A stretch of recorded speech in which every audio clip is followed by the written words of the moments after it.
Yo, what's up, everybody? Welcome back to another episode of the Savs and Four podcast. Myself, I'm Esquire Dave. I got C Note with me. I got Dre from PG County.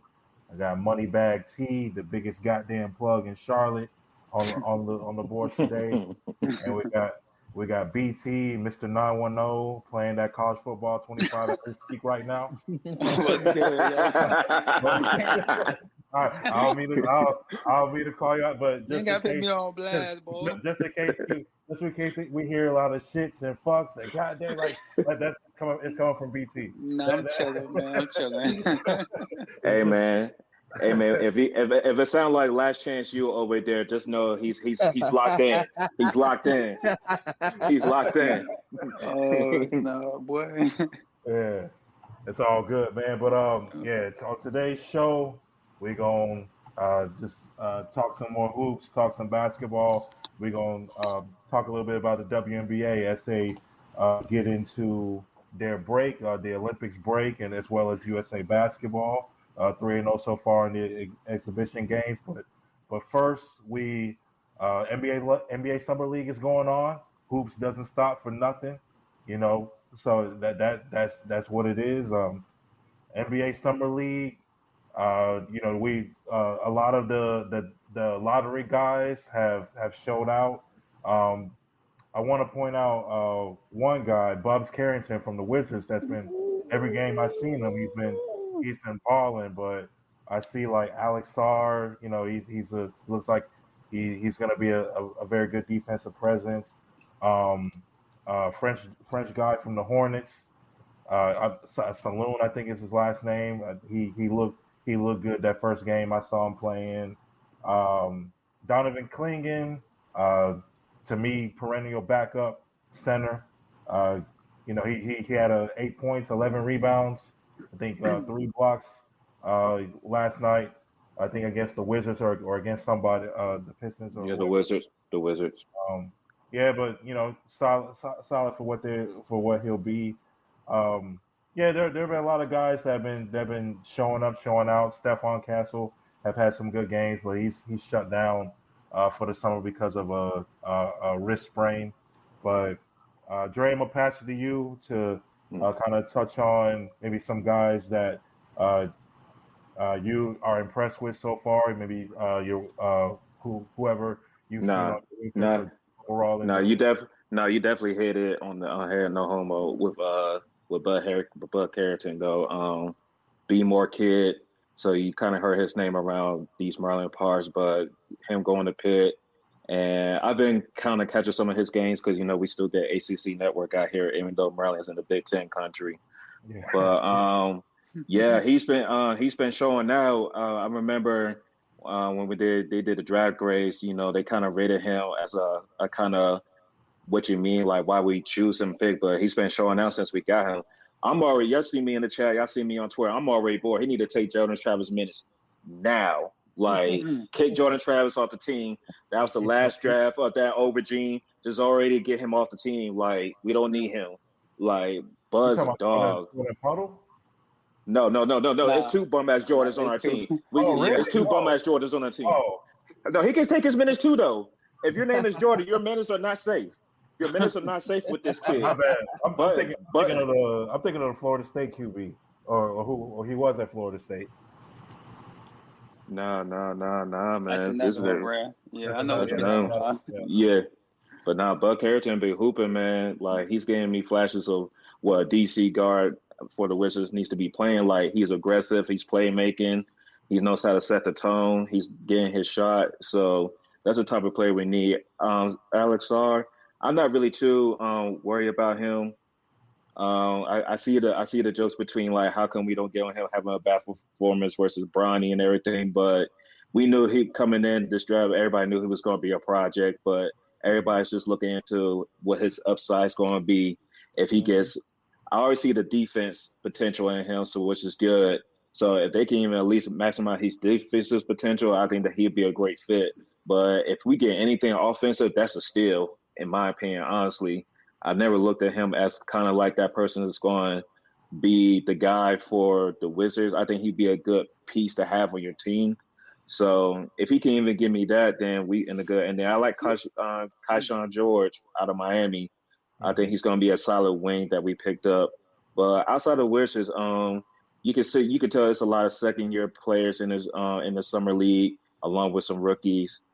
No, not really that high profile player because it's been not a strong draft, but it's been some good hooping going on. I like watching teams like Utah play. I think they got 3 good draft picks in the draft with Collier. Then they got the guy from Duke, and then they got Cody Williams. So I think if they hit on all 3 of those picks, Utah can probably do something in the future. And then if y'all haven't been on social media or watched that game earlier, that kid out of Miami's always finding some gem. So Miami's always finding some gem because that dunk was mean. Yeah. That dunk was mean. Yeah, Buddy went the way Forrest, man. He a hooper. Yeah. He is a hooper, y'all. So yeah, and their first round draft pick been hooping for Miami too. So looks like once again Miami hitting that draft department. So, but yeah, I mean it's some good solid hooping, but between USA basketball going on and then the WNBA's been as popular as ever been before. Summer League kind of lost a little bit of its luster coming in, especially with the weak draft. So, but it's still some good hooping going on. Definitely tune in, especially if you want to watch some of the future picks of your favorite team playing. I see what y'all kind of doing over there in Charlotte. I like what Nick Smith Jr. doing in his second stint with y'all. So, I could pass that on to anybody want to talk about the Charlotte Hornets because I think he's doing well so far. And I was been hot on him since last year. Yeah, Corey, BT, any thoughts on this? I'll do it real quick. I like what the Hornets are doing, man. Nick Smith is definitely showing he can be a piece on the team this year. The backcourt kind of crowded, but I think the coach is going to try to play some of the young players this year. So Nick Smith would definitely be in a rotation. I like how they playing. Summer league. People use it as just to play, but I think the Hornets are really taking it serious this year, man. Like I could tell the coach's attitude is rubbing up on them because they locking up on defense. They playing hard. To even see B. Miller playing in one summer league game surprised me because he had to play for it, bro. Like he had to play. He was just trying to get some runs in. And the game he played, he hooped, man. So I think we looking at a change of the guard with the Hornets, man. So I'm excited about the upcoming season. Excited about the summer league. The draft pick we got. I'm going to butcher his name, so I'm not even going to try to say it. But he's going to play. He's only 18, you know what I'm saying? He's going to get better. He plays very, very hard. I like what I'm seeing from him as well. So it's going to be a good year in Charlotte next year. And with my opinion. Yeah, Corey, any other thoughts? I'm going to be honest. I haven't put too much into Summer League this year. I've been kind of falling off. There's been a lot of work stuff going on, and like I get off work, I'm just been tired. So, but from what I have seen, like from highlights and everything, and like just like how BT said, like our Ricky, he has a lot of potential there. He's definitely going to be a project. There's a lot that I'm not going to say has to work on, but you can tell that he's going to grow into. So I don't feel like he's going to be like a all-star or he's going to be a sudden impact player. Going into his rookie year, but going into like that second, third year when he just starts going into stride and starts finding himself, that's when we're going to start seeing impact out of him. And which I like that because it's not like we have to really play for anything this year. We knew that was going to be a project pick no matter what. So we don't have to really play for much. We're just trying to build chemistry. And that's what I'm hoping that we do this upcoming year. Build chemistry, possibly be a play-in team, and we can go from there. For sure. Yeah, I like that Nick Smith Jr. is getting some bump, and he's been looking good so far. This guy, I think his name is Zach Simpson. I know the last name Simpson. That you guys picked up. You picked up in the. He's who y'all picked up in the second round, right? Yeah. KJ Simpson. KJ. I knew it was some J. J Simpson. Yeah. He's been hurt, so he ain't been playing in the summer league, but he definitely has. But there's like another Simpson that's on the summer league team that's been hooping. We didn't draft him. He was in the G League team last year. Yeah, he's a hooper too. I know who you're talking about. Gotcha. Yeah. So he's been playing well. I like the mindset that Charles Lee's been bringing to your organization. So, um, I think Charlotte definitely has some potential to even like fight for a play-in spot next year. So, yeah, a lot of young talent there, and it's looking like it's gelling well. But yeah, like Dre was saying, some of these second year guys like Jaime Jaquez has been balling. You know, we talked Mm-hmm. about Brandon Miller. Um, Yeah, going that. back, yeah, Now I'm saying Hendricks ball for Utah today too. yeah, he did. And then even got like going to the Lakers, like Dalton Connect, has been doing well. I mean, like we were saying, Bronny James is a project, Yeah. and what's going to get him on the Mm-hmm. floor is Hey, defense. Like defense is going to get him on the floor, but Yeah. I want to um, say something about Bronny too when you get done, but go yeah. ahead. No, I was just saying like the only way that he's really gonna get on the floor is defense, and that progression on the offensive side is gonna take some time. Like it's gonna take some time in the G League. It's gonna take maybe 2 3 years for that to develop to a point where he can get consistent minutes, or at least heavy minutes on an Hmm. NBA game. But I think for now he can play in certain spurts, uh, and just be like kind of a maybe kind of like a I don't know, like Cephalosha type of guy. Just there, you're there for defense, So, but yeah, you can go ahead, BT. So speaking of Bronny James, man, I have never seen a kid have so many grown men in their feelings, dog. Like y'all really upset that this dude got drafted. We know who his dad is, so we knew he was gonna get drafted anyway. But if the kid go out here and have what 0 points, y'all all like, yay, yay, yay, yay, yay. Y'all praying for this dude downfall, bro, and it's sad, man. Like I ain't never seen anything like this from grown men being in their feelings about somebody getting drafted. He was drafted Wow. 55 for a reason, you know what I'm saying? Yeah, So I'm we gonna say, knew he wasn't going to do anything this year. Like the kid had a heart attack last year, bro, or he had something with his heart last year. Like he could have died, bro. So he coming back from that. That's the first thing. And we knew he wasn't going to be much in the NBA this year. He's going to take some time to grow. His defense is already there. Once his offense catch up, he'll be solid. You know what I'm saying? I think he's probably like 2 years away from being a contributor in the NBA. But yeah, man, like we dropped the 55 for a reason, so we don't expect much from Bronny. yeah, And then on top of that too, like this was a terrible draft class. Like nobody really paying attention to this draft class. Yeah, he definitely could have came back or went back to USC, or he could have went in the portal and went someplace else, but it still wouldn't have been guaranteed that he was going to get drafted. He did the yeah, right thing by taking the opportunity to go in a weak draft. Like that's common sense. Exactly, it makes sense. exactly. And how many 55th overall picks ball out in summer league? Like how many do you know How that many do you? How many do you in the, know that even ball in out the in the NBA? even in the last 10 years? How many do you know that ball out like that? Yep. I mean, very few, very few. Niggas Yeah, was just on Wemby's head last year Yeah, for his summer league yeah, performance. yeah. But we all know what's going on. We Like know what it is. Yeah. basically what happened. LeBron was just like us on NBA League Pass on a random December, January, whatnot.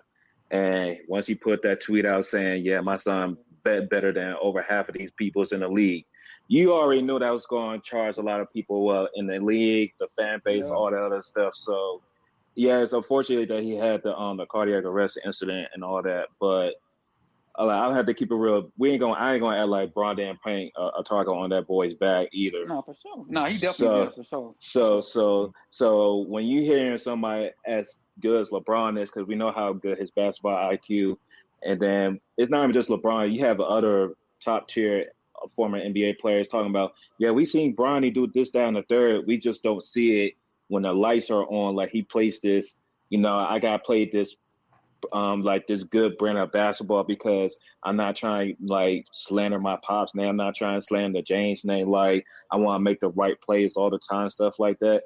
Like I need to see that killer is not there to me yet. I don't know because I'm not going to say he just don't have it, but that killer it's not there yet. Like, you can tell that he grew up in like Beverly Hills or where the hell he was at, like in the gated community and stuff like that. Like, I'm not trying to put, there's been hoopers out of the gated community, but you can tell like his situation wasn't the same as Bron, so he didn't have to like try as hard or had to put so much pressure on him to be this great. He's just living out his dream for real, for real. He's just like, I'm just really doing this, and then we're just going to see how it goes. LeBron was like, no, I gotta make this shit work. Thanks. So, and one more thing, man, like, and the players, I don't blame the players, because if you Bronny James, I'm gonna come at you too. So they're gonna give him their best shot every game, even in the G League. Like in the G League, when you go to the G League this year, he gonna get everybody best shot. So this better be ready, bro. You know what I'm saying? So that's all I gotta say about that, man. Yeah. How y'all feel about Jaylen Brown though? I want to hear y'all how y'all feel about JV. I mean, to be honest with you, bro, he wasn't wrong. He wasn't lying. Like, he really wasn't lying. He just got caught in 4K, bro. You know what I'm saying? He wasn't lying, bro. He wasn't wrong. And he had a nice PR move after that, man. That was a nice PR move. Yeah, but like, he got to stick with it, bro. Don't backtrack because you wasn't lying, son. I think he backtracked only because of that part when he's like, because of his last name. If he would just stuck with like he's not a pro, then yeah. But once he's like, the people are going. I mean, for real, they're going to ask you about this when the media days open up for next season. So I hope you have a better answer than what you tweeted, bro. Yeah, bro, that's crazy. I know it's been a rough couple of weeks for you outside your dating life, JB. But come on, man, you can't be hating on the little kid. You can't be hating on the little kid. A rough couple, man. That nigga's been having a great ass summer, man. I'm having a great summer, bro. Fuck that nigga. Fuck that nigga. I was just talking about the Olympic team stuff, man. But I mean, he's winning everywhere else, man. Yeah, true. Hey, Corey over there, leave her alone. Leave her alone. Leave her alone. Only thing I gotta do is move to the left. Move to his left. And I can get a couple jabs in. See, Corey. See, you saw what happened, right? You had all that disdain. You had all that toxicity for that one player. And look what happened. He came in behind and swooped in. He swooped in and took your job, for the wrong nigga. He swooped in under the radar. One second. Let me go solo real quick. Jason Tatum, I would like to publicly apologize to you. Oh, my God. Shit. All the disdain that I had for you. And for you showcasing your son, I completely understand. You know what, Deuce, you're a great kid, man. Follow what your dad says and follow what your dad does. That's a great man. That's an NBA champion. He should have been Finals MVP. This nigga, bro. That's all. You can't get a better recon in comic books, man. God damn. Hey, Corey, at least he can't go left, bro. And you can go. At least he can't go left. At least he know how to use his left. Yo, the other nigga, fuck that nigga. That nigga still on the trade block. He ain't made it off the trade block yet. Leave her alone. Leave her alone, man. Hey, Corey, you love her? You love her like I do. Yeah. Fuck that nigga. She was holding a trophy, Mo. She's gone, man. It's a wrap, bro. It's a wrap, dog. It's a wrap. It's for JB to decide her fate now. She gone, brother. Man. She gonna step foot in Boston and she gonna get called a hard R one time. We're gonna see what's gonna happen then. She be back. Damn, man. Damn, first Quavo, now Jaylen Brown. Damn, man. I gotta get that nigga out the paint now. I got Quavo out the paint, and that nigga blocked me. That nigga blocked his son. Yeah. Oh man. Oh no, bro. Damn. I got something for these niggas. Damn, bro. That's tough right there. But hey, the Memphis Grizzlies got a nice summer league team. I know, Dre, you mentioned them one time. I didn't know they drafted your boy from UConn. I was like, huh? Yeah. I was like, hold up. Cam Spencer, I was like, hold up.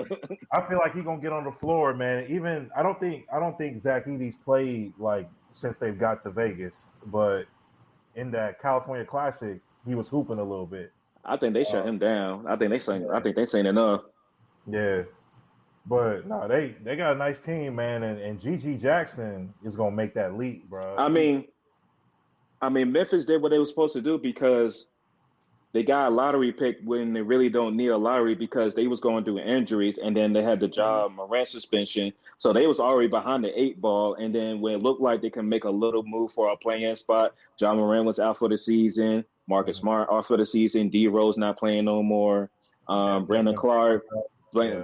Desmond Bain was out. Brandon Clark was coming back from Achilles injury, so they was bringing him out. Like they was, tiptoeing with him not to make sure he has any lingering injuries. So really, so when they just was picking draft picks just to fit the team. Like they know they needed a center.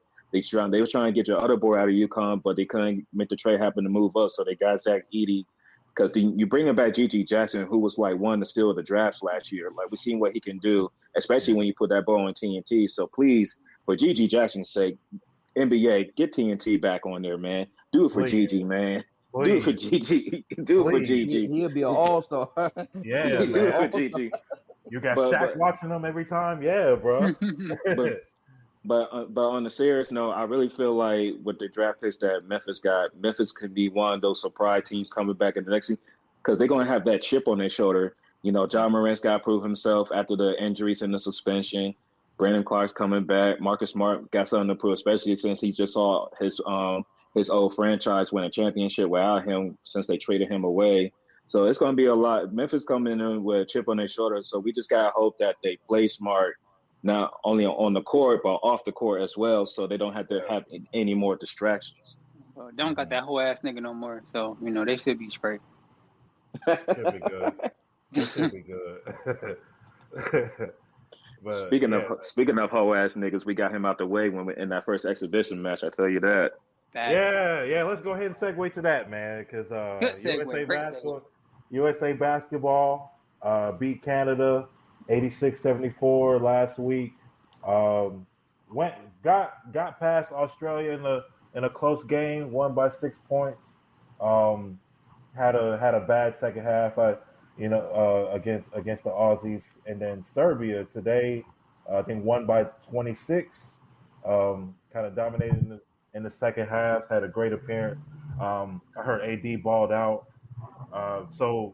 Fellas, how do you feel about the team so far? The starting lineups. How you feel, about how Steve Kerr has been, doing with these starting lineups, and why is Ant-Man not starting at the 3 or not in the lineup, man? So maybe Dre, we'll start with you. How do you feel about this?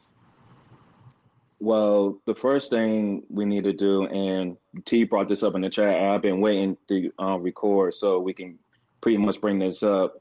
Joel Embiid needs to go to the bench. Like it could be his conditioning. He's still lingering from the injuries from the NBA season, but this is kind of remind me of the Boogie Cousins situation where, yes, we know you on your team, you're the star, especially Joel Embiid. You're an MVP player. You could have won multiple MVPs if it wasn't for injuries. You may be the best player in the league if you're not hurt. But when it comes to fit and style, like he just remind me of Boogie Cousins, where it was like you're better. You're not suited with this starting lineup because it's just not working because your pace, your usage, and let's be real. Some of these players, when they play on Team USA, they take a long time to adjust because they're not getting the same fouls as they used to. Joel Embiid, one of his main faces of his game is he likes to get to that free throw line. Yeah. And the physicality in FIBA and Olympic basketball, you can do a little like hacking a little bit. It's going to be some bumping and everything, and they're not going to call like a ticky-tack foul anymore. So he has to, until he adjusted that. After what we've been seeing at Bam and AD, one of those two, and more likely AD, needs to be starting. Kerr, I don't know what your beef with Ant-Man. Look, you was at the number 2 pick. You had no choice but to draft Wiseman or LaMelo. You wasn't going unless you was going to move like you wasn't going to Ant-Man. I don't know what your beef with Ant-Man, but I swear to God, no. You can tweak these lineups all you want for these next 2 expedition games, but when we play Serbia in that first group matchup, if Ant-Man is not trotting out for that tip-off, me and you are going to fight, Mo. I swear to you. Anthony Edwards, aka Ant-Man, is our most athletic player on this team AKA number currently. one option. By far. AKA number one option. By far. And we need someone like him to be in the starting lineup. We need someone because of his energy, like, and especially in today's games, he was in them passing lanes. He's getting them quick transition, but he can demoralize a team with his athleticism play, to how he play defense and how he can be athletic and get them dunks. Put him in the starting lineup. Outside that, we haven't been getting teams' best punches, but we also haven't given anybody else. KD hasn't played yet. We just inserted Derek White, so. We still got some problems. I like to see us clean up the turnovers. I like to see more players to be aggressive. But so far, I like what I saw out of Curry today. He finally was like, I had to start playing like Warriors Curry and not like All-Star Weekend Curry. Like, no, drive to the basket, open things up like you was doing in Golden State. Facts. Yeah, go ahead, BT. Nah, so I've been at work when these games been coming on, so I've been watching the first half, trying to catch the highlights of the second half. But like Dre said, man, I second everything this man said. If Ant-Man is not starting that first weekend we played Serbia, bro, something is wrong. I mean, Drew, one of my favorite players in the league. I like Drew, bro, but it should be Ant-Man at the 2. No questions asked, man. He can defend, he can score, he athletic as hell. You need that in FIBA basketball. So I think it needs to be Steph, Ant-Man, KD, Bron, and AD for me starting. Yeah, you know, that's my starting line. That need to be the starting 5. Easy. You know what I'm saying? It's not that hard, Kurt. So make that happen. But I like what I seen. Like I said, I watched the highlights of the second half today. I like what I seen in the second half. They came out. They was flat last game. They came out like what they put on the gas this game right here. So I like that. Hopefully they can keep it going. You know what I'm saying, in group play, and we see what happens after that. Yeah, for sure. I definitely agree with that, and especially with the lineup y'all said. My only thing, like, if they want to have Joel in, make Joel not like the 6th man, but have him like come in for AD, so AD can get those minutes in with Bam, because I like what I saw out of him and Bam today. I like that because, like I was saying in the chat, I said they can both play inside or they can go outside and go to the perimeter. We know what we're gonna get defensively from both of them on top of that as well too. So I do like any lineup that we're gonna have them together in. Damn, I really hate this for Joel, like because he really doesn't fit. Like he really doesn't fit, and he should fit, but it's almost like it was one of those things. We got him just to keep him away from playing with everybody else. There you go. That's the exact reason right there, bro. Poachers, man. That's the exact reason. This is a prototypical Duke maneuver, Boogie Ellis type situation where it's like BT, you know, bro. I know exactly. I want to see you like that nigga was coming to UNC, bro. God damn it, man. But it's all good. And they picked him up just so the other team couldn't use him. And which is a smart maneuver because luckily we're a deep enough team that we can actually come off the bench. But we got two more exhibition games left. And if Embiid doesn't look even any better against lower competition, then Kirk got to make this move because Kirk been outspoken about he's still keeping Embiid in the starting lineup, and that's okay for now. But I'll tell you the truth, because Serbia didn't even have Bogdanovic playing today. And what I saw, I'm like, for the first quarter at least, I was like, bro, like, they playing like us out there. And if you know, when I say us, y'all know what I mean, like us. Like they, at some points, they look bigger, they look stronger than us. They was getting us out the way in the paint. And I was like, athletic a little bit as well. And their offensive set was actually giving us fits for like the first quarter and a half. We kind of figured it out. Oh my God. Oh my, like I don't know how many times they got a cherry pick for them to catch on to that. Like if you go and shoot the shot, you go and have to back down because somebody's already flying down the floor. They was leaking. No sooner as you see the shot go up, they leaking down the floor. They leaking out. Yep. And B can have Joker's number in the NBA, but Joker was looking like he was giving Embiid some work because of these FIBA rules and this FIBA play. You could be a little bit more aggressive. Because Joker's going to be a problem for us regardless who we trot out there at center, be honest, especially the team that they have around him. It's just we got to make sure we playing better defense because our offense is going to come. The only thing I want to see in these next two games is Curve getting Tatum going because surprisingly, I like what Tatum's been doing for this team. He hasn't been pouting because he's been a great defender in all three games. And when he gets the opportunity to shoot, he does. I just think they need him to get a little bit more opportunity because when it comes to offense, our main scorer should be Curry, Ant-Man, KD, and then it's something between Tatum and AD because AD can find his shot. Everybody else need to focus on playing great defense and figure out how they can mesh with everybody else. Even Bron's kind of taking a step back. It's like, hey, I'm going to try to set everybody up. But I still know I'm like 6'9", 260, so I can still bulldoze anytime we need to get like an easy bucket.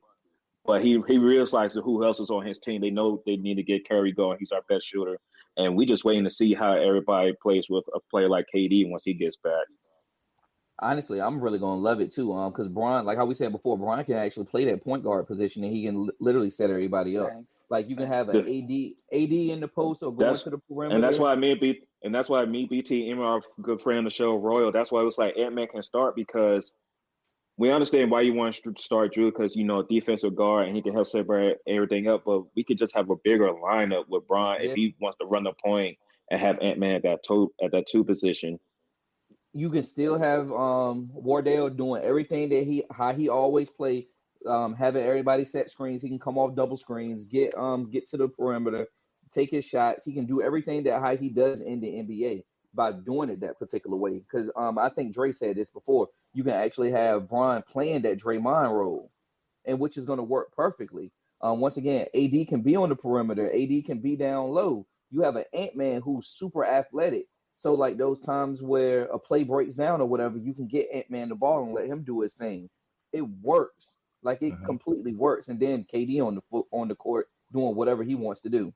Spacing. It works. Yep.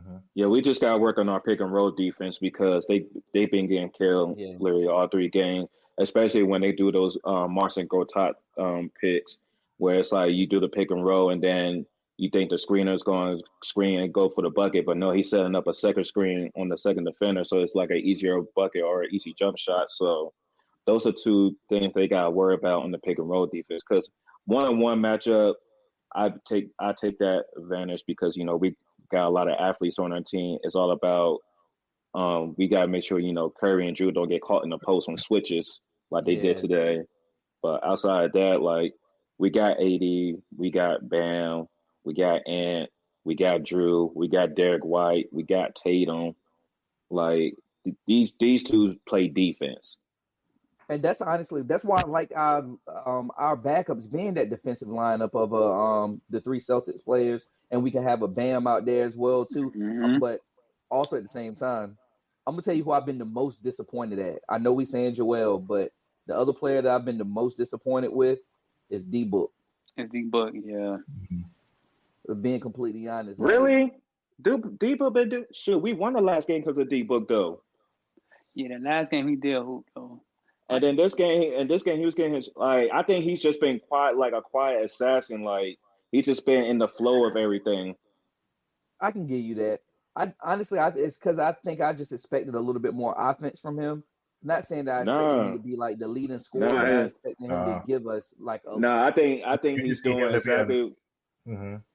Like, remember when they was talking about who's going to make that sacrifice to be on Team USA? And he was like, I am. He tweeted out. He's like, I am. Oh, okay. He's doing exactly what he's doing. Like he's going. Okay. We like me and Ray will say this in the chat. USA problem would never be offense. We know there are literally the 12 guys that we sending over there. 11 of them can get their own bucket at any time. That's not our problem. That would never be our problem. Is if we can mesh that together to have a flow cohesively. Because everybody's used to being the man or the star of their team, but now people got to sacrifice their offensive prowess away for the better of the team. And no, look, we got the best shooter in the world. Steph needs his touches. We have a freaking Kevin Durant. Ant-Man's the most athletic person on the team. We got space out with AD, bronze. So it's all about just finding that offensive chemistry and making sure our defense is on point, because people are going to try to kill us from the three and kill us in the pick and roll. That's all they've been trying to do for the first 3 games, and we still haven't seen anybody's best shot yet. Because Canada, they only played their backcourt for like half the game. Australia been missing. Australia, they had Joe Ingles and Josh Green come off the bench. Like, those were 2 starters. Yeah. And then, like I said, Serbia didn't have Bogdanovic. So, like, we just got to be ready. Have, like, these next 2 games need to be tuned up offensive games and make sure that we win these games by more than 20 points to put fear in the world that USA is coming in and we coming in hot. So let me ask you a question, Ray. Do you think because it's, the exhibition games, they're not really showing everything? Oh yeah, for sure. Like I could tell you, USA hasn't really shown anything yet either. I can tell you that right now, because Kerr kind of did the same thing going into FIBA play. The difference with this team is like everything was literally on Ant because we had too many people getting exposed, because Ingram's style of game just didn't fit FIBA basketball.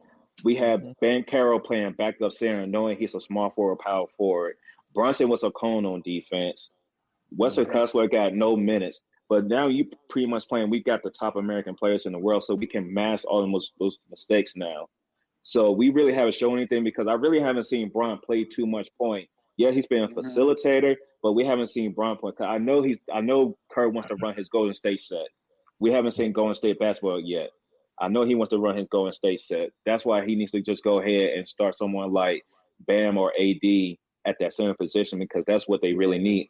And then AD is going to be free money because he can give you offense, unlike like a Kevin Looney or JaVale McGee that he used to have being at that center position. So, and we haven't had KD playing. Like KD's a cheat code on this type of level, because he can drive and he can shoot over anybody. Yeah. Mm-hmm.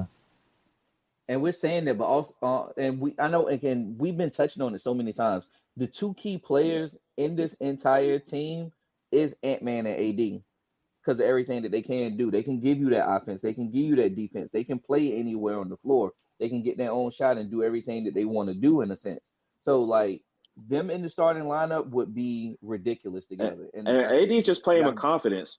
AD is playing with a hell of confidence. He really is, man.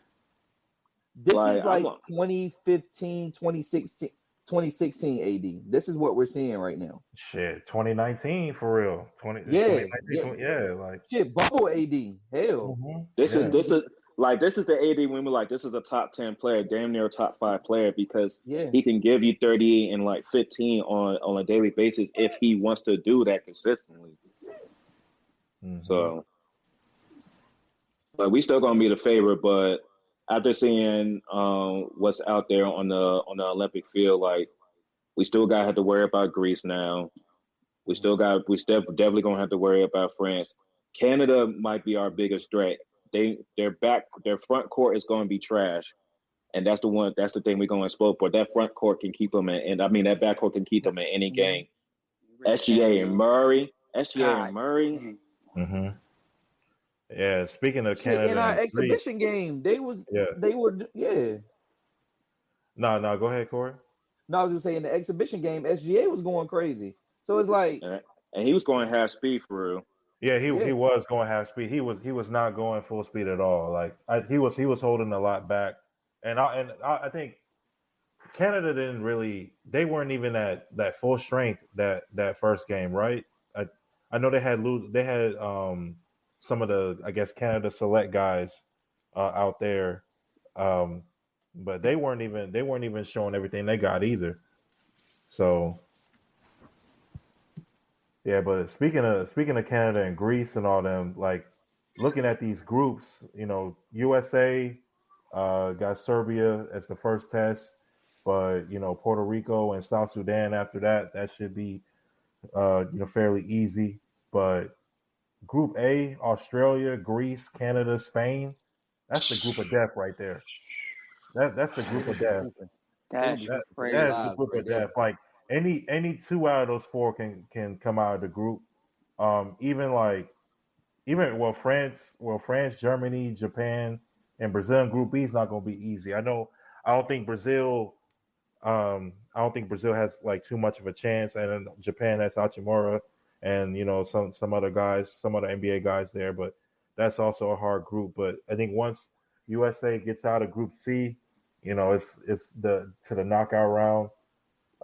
Yeah, that's gonna be interesting to see the real test come to play. So Kerr's playing around with these lineups, see what he likes, see what plays make sense. Hopefully he's listening to Spo, but I don't feel like he's listening to Spo. Um, you know, I feel like he's But hard headed. I will say this after they do this Olympics. From now on, I want a college coach coaching this team, and this is why I say that. The reason these NBA coaches be too lax for me because they thinking like this is NBA series basketball where it's like we can come back another day. I need that college coach because he's already in the mindset of tournament basketball. He plays multiple tournaments a year where it's like one and done or group play where it's like if you lose this game, you got to play here. That's the type of mindset I want. That's why even though he was like Coach K was a good fit because he was like, hey, look, y'all, like this is not good enough. We should smack this team by 20. Like Australia was that was pitiful. That was a pitiful second half. Like I don't know why they felt like it was okay to get too relaxed and almost cause that game. Well, Like who do you that. think would be a good coach for that squad? Dan Who you Hurley. think? Dan Of Hurley. course. Dan Hurley. But okay, But but for real, okay, if you're looking Dan, at college coaches, Mark um, Few I, I, might take over. yeah, I mean like Nate Oates, um, even Kelvin Sampson at Houston. Nate O's. Hell no. Fuck Yeah, Nate T. O's. Hey, yeah. Who said they old? Hey, You said that, I, Dave? It's your boy. I was just trying to get Now, to your now way. I you was just trying to get to you in, okay? man. That's all. I'm about to That's say all I now was you trying to do. know we I was don't just mess trying to with get a him, sound bro. bite. Yeah, That's Hey, what I'm talking No, I'll be about. honest. I I was really just trying to watched a check. lot of the scrimmages, so I'm leaving it to y'all for the scrimmage. I ain't really watched as much as but y'all, so I'm letting but y'all no, do y'all you thing. But Nate Oates, come on, bro. but no, T. See my nigga. But no, T. I, You like you caught because I've been what you say in the chat about NBA. I've been waiting to say that since the opening game. I'm like, this is DeMarcus Cousins all over again. Like you just have him come off the bench and see if he can do it from there. But in the beginning of games, he just looks out of place sometimes, yeah, and he be having some bad turnovers. I can't believe Nick Nurse is allowing him to be out there, but that's just me. Yeah, me too, bro. Um, I really thought they was maybe going to pull a Kawhi with him too. Like it's like you know what, for real, thank you for your contributions, but we just got PG out here, dog. Like we need you 100%. yeah. like I mean, even if you maybe want to stay on the team, just glue him to the bench. That's how I look at it. maybe they thought that he'll play his way into shape, which is a risky proposition because this is high level basketball. You know what I'm saying? Mm-hmm. Like you don't want to be out there if you're not 100%, especially with the type of injury that he had. The dude Yeah, might have been 50% in the playoffs, right? Mhm. We definitely re-aggravated the injury game one versus the Knicks. Um, that's not an injury, especially for a guy that big that you get over in a couple of months. It's only been 3 months since we're really about 2 months because that two season months, ended damn near May. Yeah, so right? that's 2 months. in late April, May. So really, it's been 2 full months that he's had to like recover and then try to get in shape. He's not ready to be out there, man. I was concerned when he announced he was playing, coming off the injury, and they kept saying that he's going to go. Um, I don't know how Philly's letting him go out there. Like you said, you just signed Paul George. Um, you add some pieces. You re-sign Oubre. Like you have a good opportunity to really make some noise, possibly get to the conference finals. And B's out there, not 100%. Um, he's one fall away, or guy stepping on his ankle, or just some type of freak accident away from going back to square one again. Yep. Because we've seen with a lot of his injuries really been just fluke injuries. But having him out there in this high level competition, you're putting him at risk. I just don't see how the Sixers can allow him to be out there, especially seeing what we've seen. I did catch some of the game today. He didn't look great. I think Steph, from what I did see, Steph at the beginning of the game came out aggressive. I think that's what we need. We need somebody to come out and set the tone. I think, like you said, KD is going to be that wild card. I see where you come from, the coaches, but what college coach really going to have that aura about him that, like a Coach K, that's really going to have everybody respect him?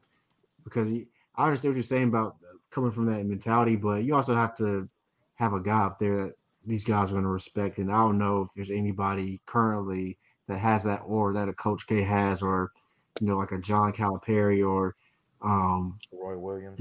Some of those legendary coaches. There's not really a lot of legends right now in the college game. Dan Hurley could possibly be on his way, but his coaching style wouldn't rub off well with some of those NBA guys. It's just not. It wouldn't work with some of those NBA guys and their egos. I saw something about there's a lot of players that have like a lot of big egos on the team. I don't know who they're talking about, but when you got this level of talent, you have to earn the respect of those guys or just know how to manage egos. And I think honestly Spo should be the coach because Steve Kerr's an and I don't think some of these guys respect Steve Kerr. And I also think that to get Joel to even play for 10 years, I think he was promised a starting spot just to get him to join. I think that's why we haven't seen the switch yet. Everybody knows that he's not 100%. Hell, I think Embiid knows he's not 100%, but I think Team USA, Grant Hill, or somebody promised him a starting spot just to get him to commit. And that'd be nasty. Yeah.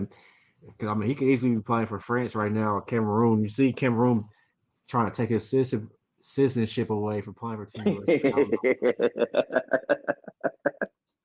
Hey man, that's some petty stuff, man. That's crazy. Yeah, it's just like, but like you said, Canada's definitely a threat. France is a threat.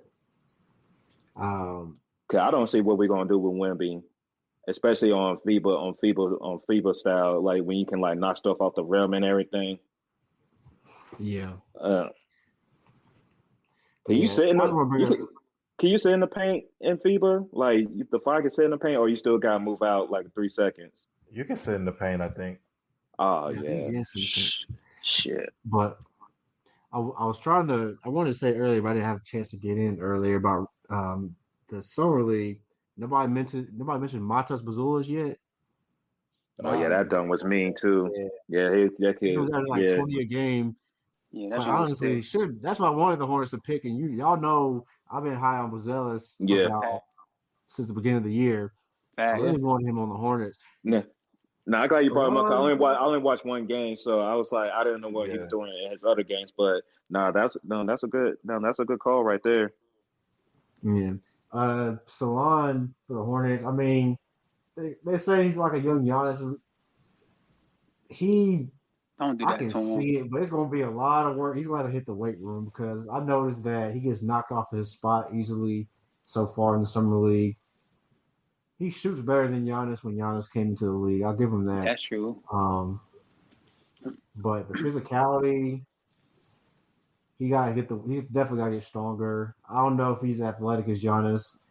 I see what they're trying to do, but it's going to take a lot of time.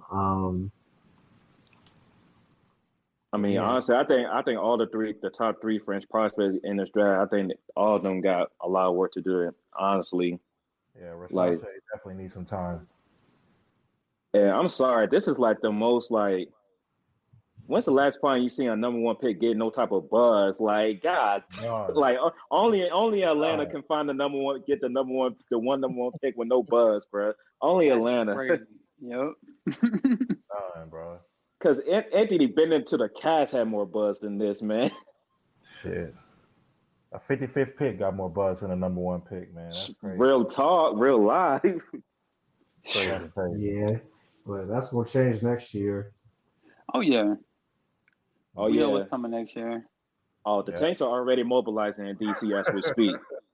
we had some tanks in this joint for the NATO summit last week. We was watching them, getting them prepared.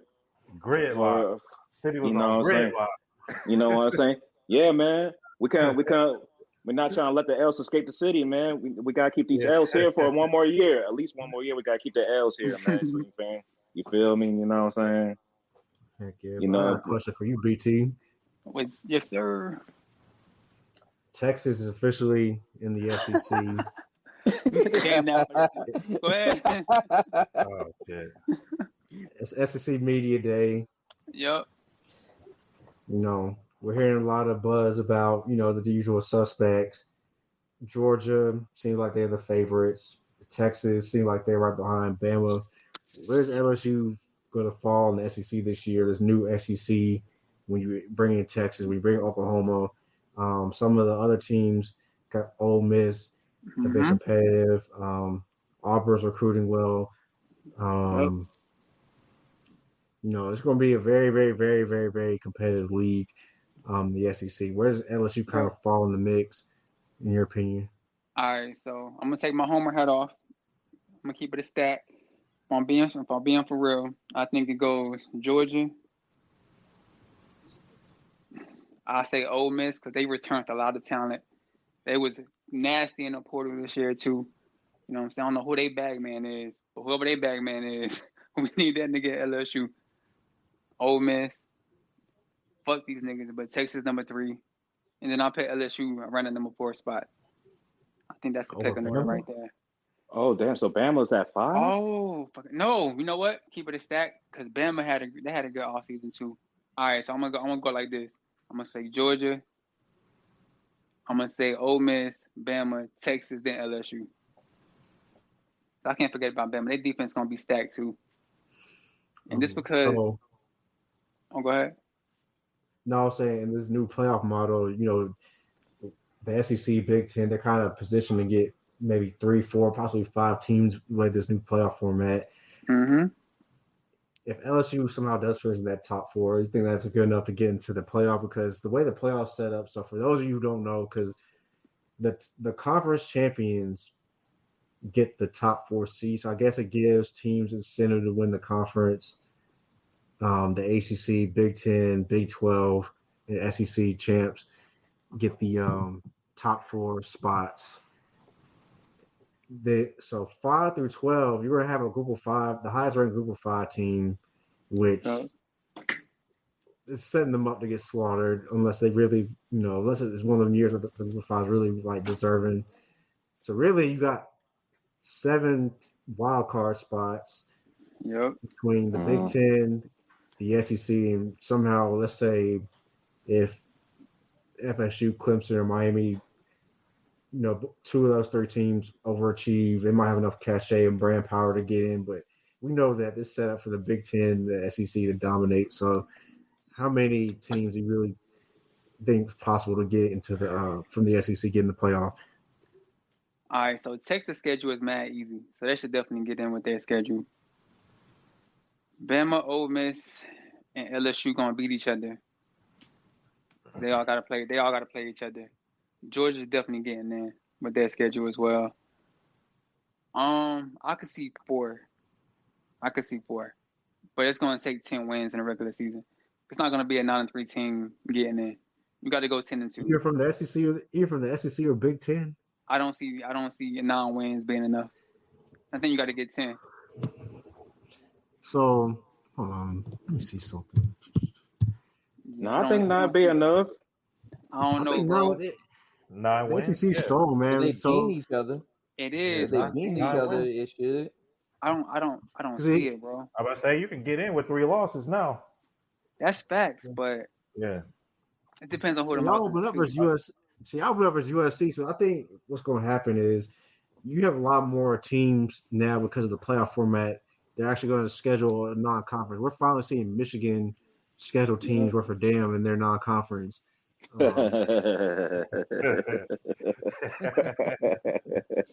Hey, I'm ready to talk football, bro. Because let me tell you, bro, Michigan, their schedule non-conference been pathetic. They won the championship last year. I give them that. They really did. But their non-conference schedule has been absolute garbage the last few years. I'm glad that they finally stepping up to the plate and playing some teams in the non-conference. But you got LSU opening up against USC. I think these are the swing games that could decide if a Big Ten team gets in or SEC team gets in.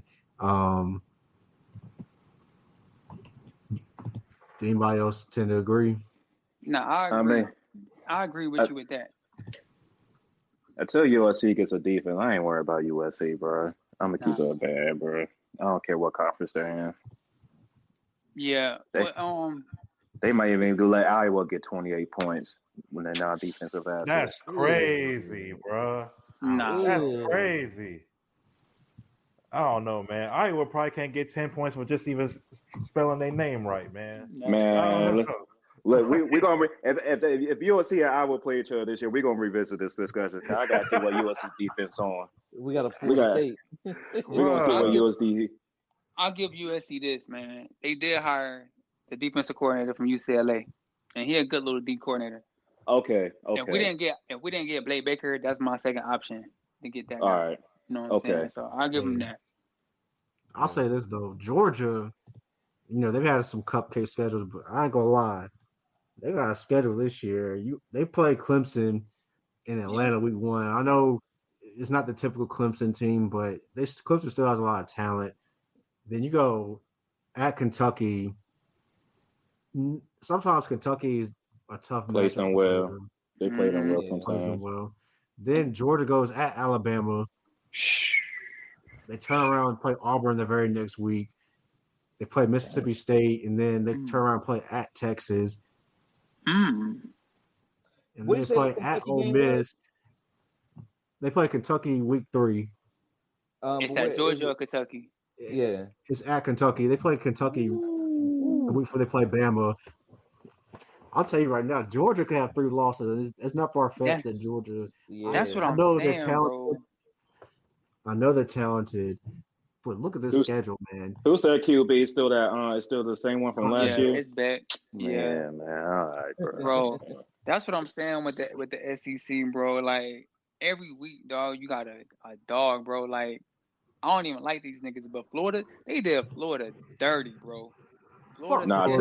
Florida schedule is crazy, bro. Yeah, facts. I don't fuck with Florida. I don't like Florida. We feel their schedule is nasty. Are these crocodiles tears for Florida? Man, hell no. It's funny because Jake got a song about that. You know better than me, bro. You know better than that, bro. Come on, bro. Cause you already know how I am, bro. We don't make them into some gator boots by the time that clock hits 0-0 in week 1, bro. Get that coach the fuck out of my city, bro. Shout out, and you my nigga, dog. But we don't fuck with Florida though.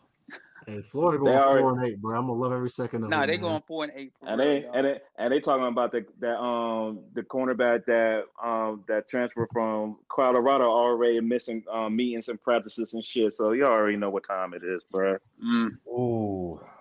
But yeah, BT, back to your point about Texas, man. For an SEC team, they have almost about as easy a schedule as you could possibly get. That's what I'm saying, bro.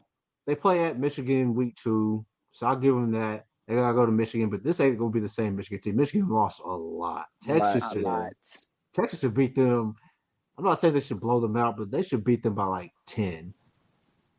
I don't care if the game's at Michigan. And then you got Mississippi State at home. We got Oklahoma in the River Robert. Then you turn around, you play Georgia the very next week. That's probably their hardest stretch of the schedule. After that, they got Vanderbilt, Florida at home, Arkansas. Now I will say that Arkansas game, for those of you who don't know college football like that, Arkansas versus Texas is a very, very nasty heated rivalry. Arkansas hates Texas. Where is it at? That's gonna be in Arkansas? It's at January, Arkansas. Oh, it's in Arkansas? Oh, okay. What month is it in? November. Oh, it's gonna be cold as hell. It's gonna be cold as hell in Arkansas. That's gonna be some football. Then they finish with Kentucky and at Texas A&M. That's gonna be A&M game's gonna be heated too. That's gonna be the one. That's gonna be some disdain in that joint. Oh yeah, you know that shit. Oh yeah, love a good disdain game. That's gonna be the one. Bro, all the Batman gonna come out for that game. Everybody, all the oil money, all the oil tycoons coming out for that joint. But yeah, the college football season is, media day starting. And speaking of, Royal and I are going to be at the ACC media day starting Monday. Love it. Yeah. Love it. Let's get it. Yeah. Let's get it. I'll be there at least 2 days. I gotta work some of the days, but I'll at least be there 2 days. Definitely. But Are you gonna be there it's for gonna be UNC though? That's the question. yeah. UNC. Yeah, they're on Yeah. Thursday. Roy and I will both be there. BT said, I got questions. That's all I need to know, bro. BT said, I got questions. Hey, make sure you ask who the starting quarterback gonna be. Hey, chill, bro. That's what I gotta know. I'm about to say, you're gonna get a reaction. You're gonna get a mean reaction out of that. You're gonna get that Nick Saban joint. You're gonna say, start asking me. Quit asking. Quit asking. Yeah. It's gonna be interesting though because there might not be many ACC media days left. What's going on with that court case? So the ACC is going to have to turn over their contract to the courts, and the courts in the state, the case in the state of Florida. Oh, it's over. It's over. Yeah. And I don't care what people at the Big Ten Media Day were saying about FSU and Clemson. We're not looking for them to join. They said the same thing about Oregon and Washington. Talking about, we'll see if the Pac-12 dissolves, and the Pac-12 basically dissolved. Don't listen to what's coming out from the Big Ten or whatever. If FSU and Clemson get out of this TV deal, whatever, grant of rights deal, the Big Ten and SEC going to try to get it. It's going to be a bit in war. Yeah. Pretty much, I'll put it like this. I think FSU and Clemson are going to the Big Ten. I think UNC is going to the SEC. Miami is 50-50 where they go. But pretty much we're moving towards 2 super conferences where you're probably going to have like divisions. And you're going to have a couple divisions in the Big Ten, a couple divisions. That's where it's going to. And then you have like everybody else in the Big 12. There's been rumors about FSU and Clemson in the Big 12. I don't see much traction unless they give them some stupid amount of money, which I just don't know the Big 12 has that type of private equity. But I think UNC to the SEC is a lock. When it does happen, I think UNC is going to the SEC. I think the SEC is trying to expand their footprint up north a little bit more. I mean, it just makes sense for y'all from a sports standpoint.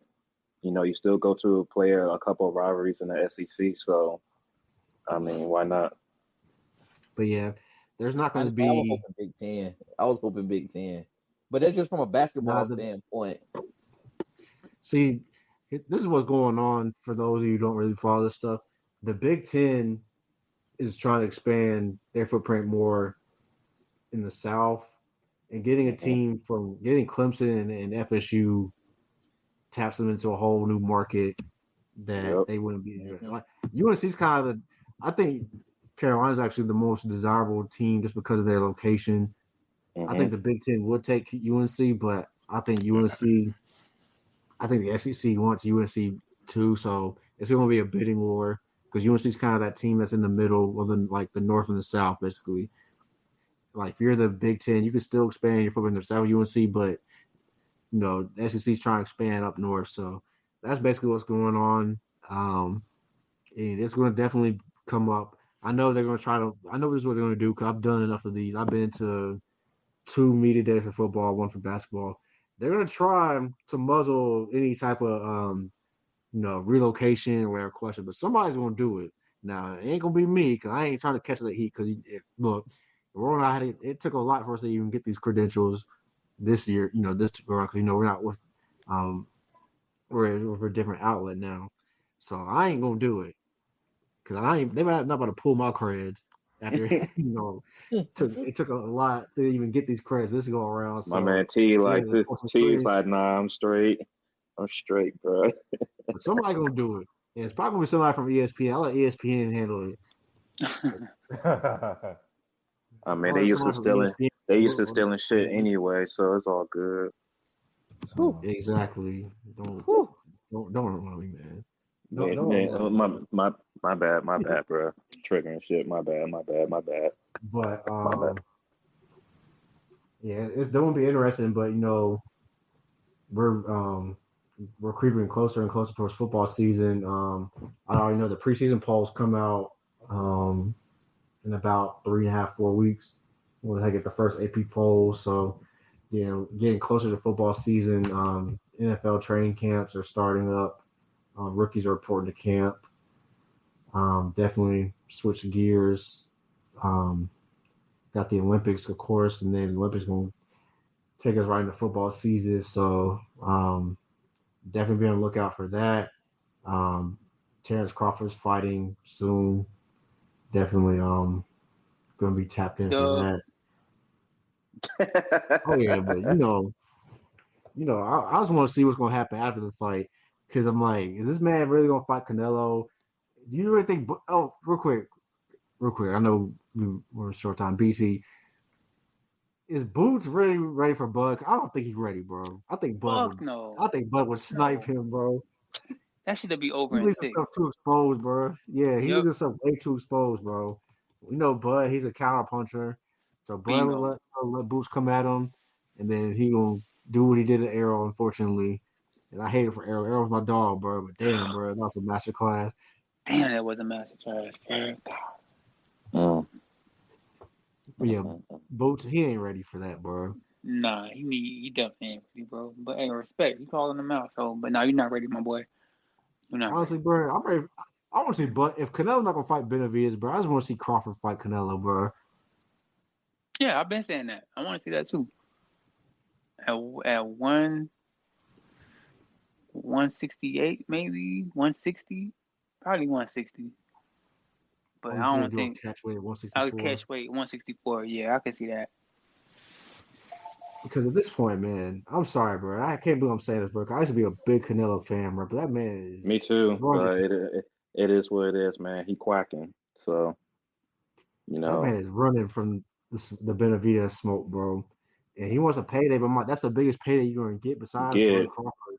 Yep. Like that's gonna do numbers in Mexico alone.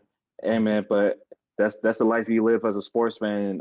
When you follow someone for so long, they're going to disappoint you at some point. Because now I just found out Shakur Stevenson better outside of ring using his thumbs than inside the ring using his hands. So I mean, goddamn, bro, like it's a lot of disappointment going on. One thing about Shakur, I'll say is he's on the top rank now, so maybe depending on how, what he does next, maybe he can get some legit fights. But right now, it looks like Tank's going to fight Lomachenko. A respectable fight.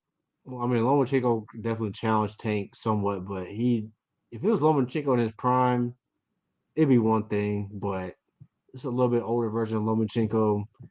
Tank's going to probably handle him at some point, but it'll be actually a decent fight. But after that, I don't know what Shakur can do. I mean, they're talking about he might fight this guy Williams Zapata. I mean, he's a decent opponent, but I think Shakur would win.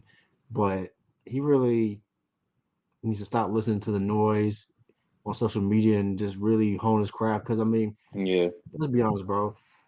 BT, you and I said it, and we said it in the chats or whatever. But Shakur's fight style is not appealing to casuals, bro. So you can't listen to what casual boxing fans are saying, bro.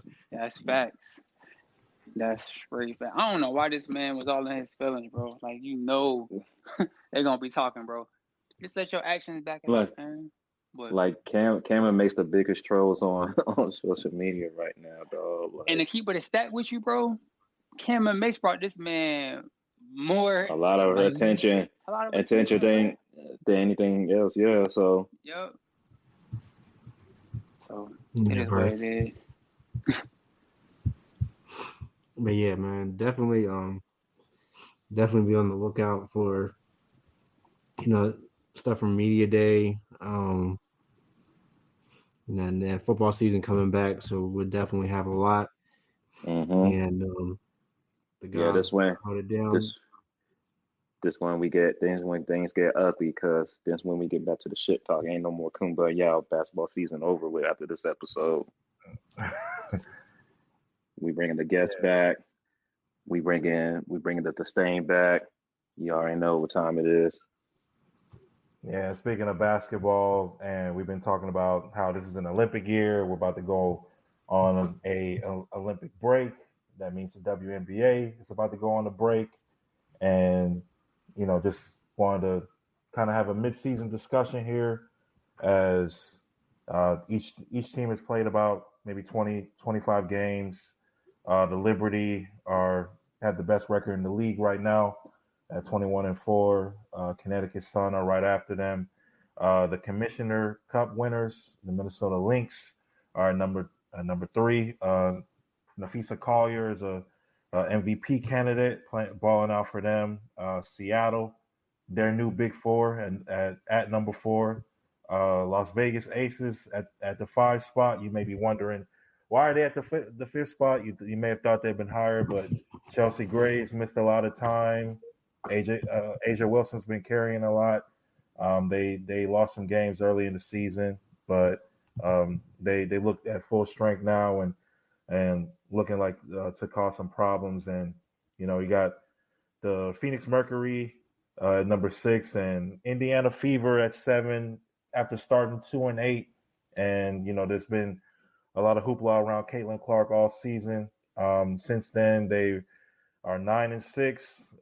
They've been playing. They've been beating some good teams. Aaliyah Boston's playing at an all-star level again. Caitlin Clark has seemed to find her groove. I think that them as a team has seemed to have found their groove. So they're sitting there, and then at 8 is the Chicago Sky. Angel Reese, 15 straight games with double doubles. The Liberty did everything they could to stop that streak. But that rounds up the top 8, and their teams are in rebuild mode. Like the Mystics, shout out to Aaliyah Edwards, been balling. Ariel Atkins and them, they've been dealing with some injuries. Same with the LA Sparks. Get well soon, Cameron Brink. Dallas, same thing. Satu Sabali, I think Kalani Brown missing time. Their rookie Maddie Segrist is out now. So, and Atlanta has been dealing with some injuries too, with Ryan Howard out, and they just have a lot of young talent over there. But just before we get out of here, I just wanted to just kind of touch on some things here with the W, and what's been the most impressive. Who's been the most impressive team to you so far? Sure. It's been a lot of impressive teams because, like, Minnesota and Seattle stepped up with some of the pieces that they got. But I'm going to keep this short. Asia Wilson, the best player in the league, should win MVP. It's not even a discussion. She's been hooping on everybody throughout the whole season. Caitlin Clark, she's been kind of figuring out. She has leading the league in assists. When I saw her in person, that's actually the one thing that actually stood out to me more than her scoring is how good she is as fighting players. And once they finally listen to what I was saying and feed Aaliyah Boston and get her more acclimated, they've been winning more games.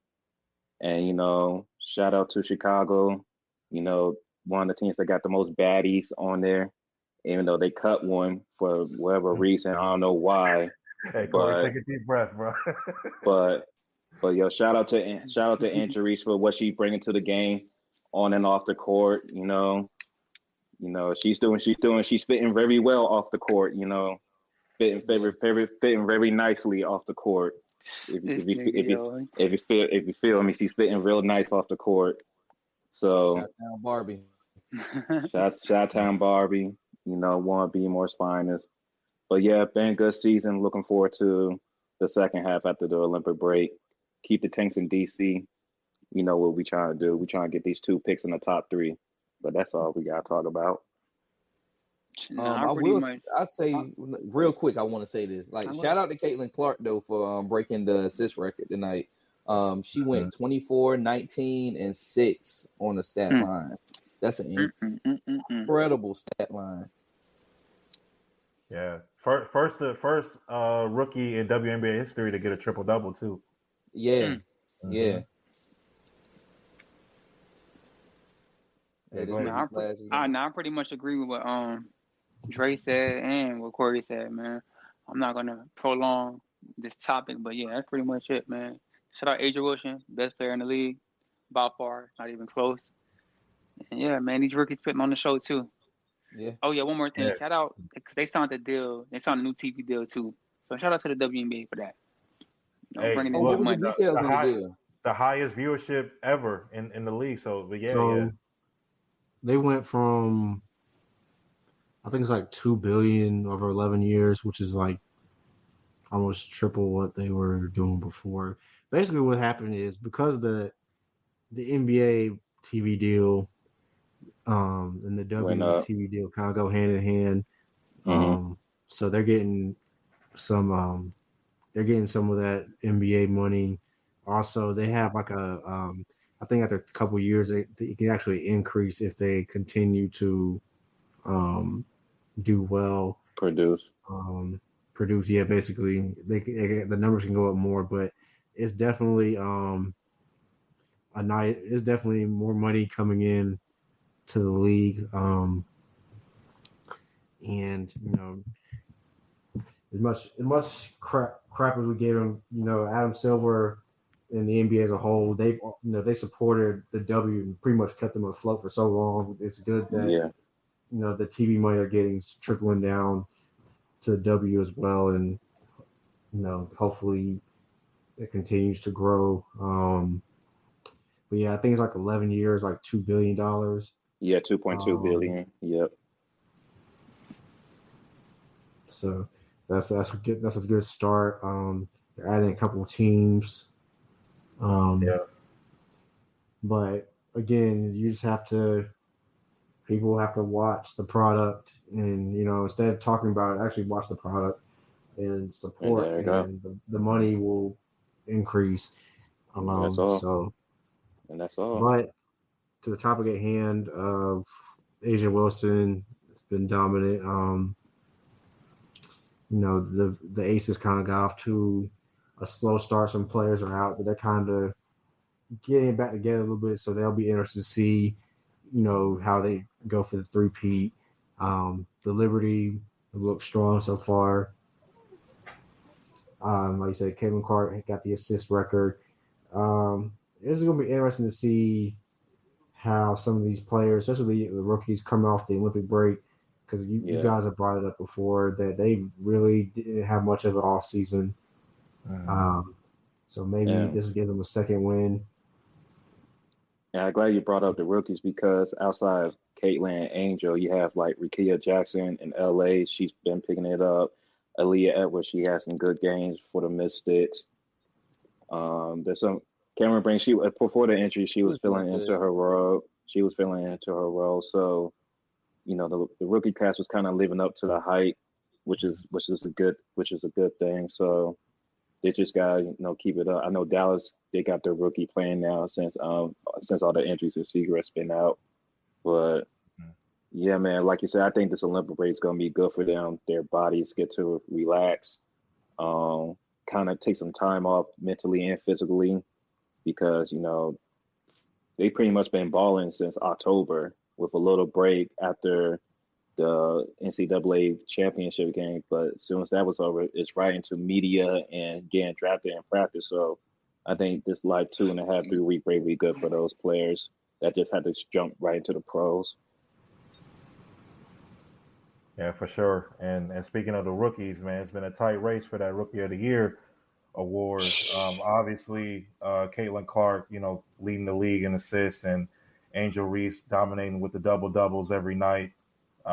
Just being a force in the paint. So the question I have for you guys is: by the time we get to the end of the season, who wins the award? Or do we have a situation like Jason Kidd and Grant Hill, where they both are Rookie of the Year? Who do you think wins the award, or what do you think will happen? Caitlin Clark's going to win the award. Yeah. Yep. Yeah. There's no way around that. Yep. And y'all know I how agree. much I love Angel. Y'all know how much I love Angel Reese, and yet the double double record is amazing and everything. But one, if Indiana finishes over Chicago, that's one reason why Caitlin's gonna win. Two, Caitlin's just more exciting, and Rookie of the Year is really not always about critical like basketball and like watching tape plays is when you turn the tape on, who's more exciting, who's doing what. Kayla's out here shooting threes and leading the league in assists. Injury, she bring that heart and that grit to that team, but that heart and that grit don't really sell. Is Caitlin offensive games what's really selling? She's bringing people, and just off the fact that I just don't believe them. Caitlin's not getting anything before the season's done. Like, she got the All-Star nod, of course, but if you don't think Caitlin Clark's not leaving this rookie year without some type of trophy, then I don't know what to tell you. Like, I'm gonna just be honest. It's politics, man. It's politics. It's like the only way I see Angel even touching that trophy, it has to be Cole Rookie of the Years, and I don't think they're gonna go that route. I think they just want someone to win it outright. So I think they're gonna give this joint to Caitlin, call it a day. There's going to be some cries and outliers and everything, but if Angel wants a chance, they got to start clicking and at least get over Indiana, but I don't think they're going to be able to do that. Nah, me neither, man. I think it's going to be Caitlin, and I think it's going to be deserved, man. She hooping. Yeah, I mean, she hooping, so it's not like she's like. Yeah, it's not like they're just giving it to her. Yeah. So. Yeah, for sure, man. Any final thoughts on the W? Anything I want to talk? I'm personally like impressed with Seattle. How when they acquired Skylar and Aneka and this girl Ezzy, and how they've been clicking with Jewel Lloyd. How that's worked out so far. It's just I feel like they might play the Aces in the first round, and whoever plays the Aces in the first round. Sorry to y'all. Yeah. Sorry to y'all. God bless. Yeah, because I mean, if the Aces were fully healthy, you would expect them to be top 2, top 3. But they're at 5 right now, so that's why I'm saying, like, Seattle, Minnesota. If y'all end up having to play them, God bless. So, but yeah, man. We gotta bring this up because there was a major trade in the W today. Yeah, Marianne Marabay, she from Chicago, she got traded to Connecticut, which I think is going to be a definite boost for the Connecticut Suns. They needed another scorer, another guard to kind of help with their offense, because the defense has always been good, but this is definitely going to help on the offensive side. And they pretty much sent Chicago some shooters and some future draft picks. So let's see how Connecticut stacks up against these other teams now, because they only got 2 wins against Minnesota. Outside that, they got 0 against the Aces, 0 against Liberty, and then 0 against Seattle. So let's see how this move works out for them. And that's really just it. I think that trade was, it was to get, a guard, a scoring guard, someone that is like kind of at that starting point guard level that can add to what Alyssa Thomas and Brianna Jones and DeWanna Bonner provide on the offensive end. Man, this is the year that Connecticut has to make a run to get back to the finals and try to do something, because and we know the Aces are back to back defending champs. It's hard in any league. It's hard to three-peat, and there's already a lot of like there's a big cluster in even in this like top 6 in the top 6 in the standings, as far as a lot of good teams in the mix. So anything can happen, but I feel like that window is closing for the Connecticut Sun if it doesn't happen this year. Okay, Bronny. Look at Bronny. Bronny got 9 points, y'all. Yeah, he hooping now, bro. Yeah, we spoke life into that shit.